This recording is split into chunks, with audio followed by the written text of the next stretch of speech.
تقدیر کی تعریف اور مفہوم ہم شرح العقائد النصفیہ کے حوالے سے ذکر کرتے ہیں۔ شارح بیان فرماتے ہیں کہ ہر مخلوق کو جن صفات کے ساتھ جس زمانے اور مکان میں موجود ہونا ہے سب کچھ پہلے سے متعین کر دینے کا نام تقدیر ہے۔ یعنی علم الہی میں یہ بات ہے کہ فلاں فلاں شخص فلاں فلاں زمانے میں فلاں فلاں جگہ پیدا ہو کر فلاں فلاں اچھے یا برے کام کرے گا، جس کی وجہ سے وہ ثواب یا سزا کا مستحق ہو کر جنت یا دوزخ میں جائے گا۔ اس کو آسان مثال سے آپ یوں سمجھیں کہ جس طرح مکان بنانے سے پہلے کاغذ میں ایک نقشہ اور خاکہ تیار کیا جاتا ہے کہ اتنے کمرے فلاں جہت میں ہوں گے، اتنا طول و عرض میں صحن ہوگا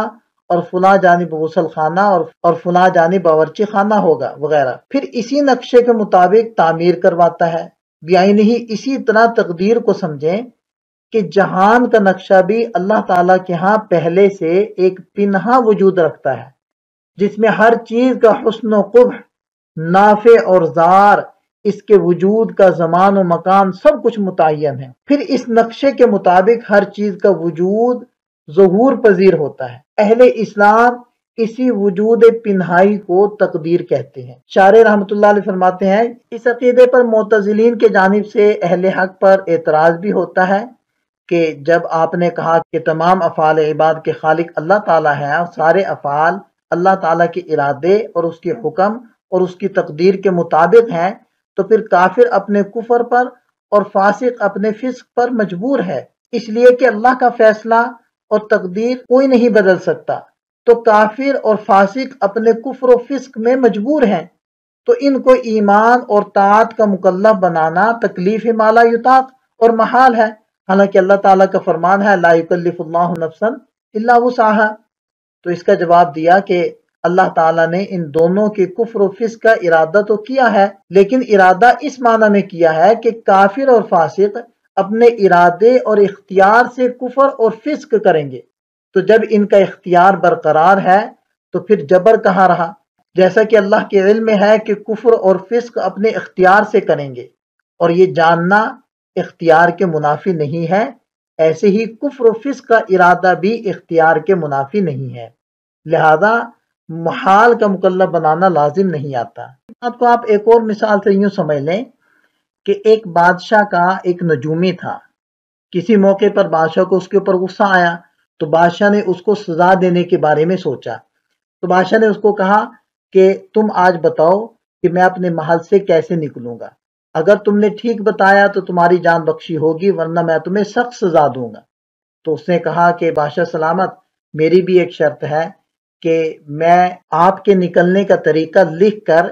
ایک ڈبی میں بند کر دوں گا،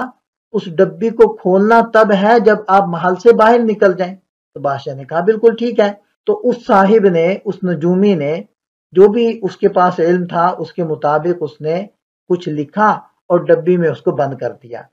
تو بادشاہ سلامت نے حکم دیا کہ بھئی محل کی چھت توڑو، تو محل کی چھت توڑ کر اس کو رسوں کے ذریعے سے وہاں سے باہر نکالا گیا۔ تو جب ڈبی منگوائی گئی تو اس میں یہی لکھا تھا کہ بادشاہ سلامت محل کی چھت توڑ کر باہر نکلیں گے۔ اس سے بحث نہیں کہ اس کو کیسے پتا چلا یا اس کے پاس کون سا علم تھا، اس مثال سے بتانا یہ مقصود ہے کہ جب اس نجومی نے اپنے علم اور فہم کے مطابق یہ بات لکھ دی کہ بادشاہ چھت توڑ کر نکلے گا، تو کیا بادشاہ کا دروازوں سے نکلنے کا اختیار ختم ہو گیا تھا؟ یہ باقی تھا، یقیناً باقی تھا۔ البتہ یہ تو اس نجومی کے علم کا کمال ہے کہ اس کو وہ کام ہونے سے پہلے ہی پتہ چل گیا تھا اور اس نے ویسے ہی لکھ دیا۔ آپ یوں کہہ لیں کہ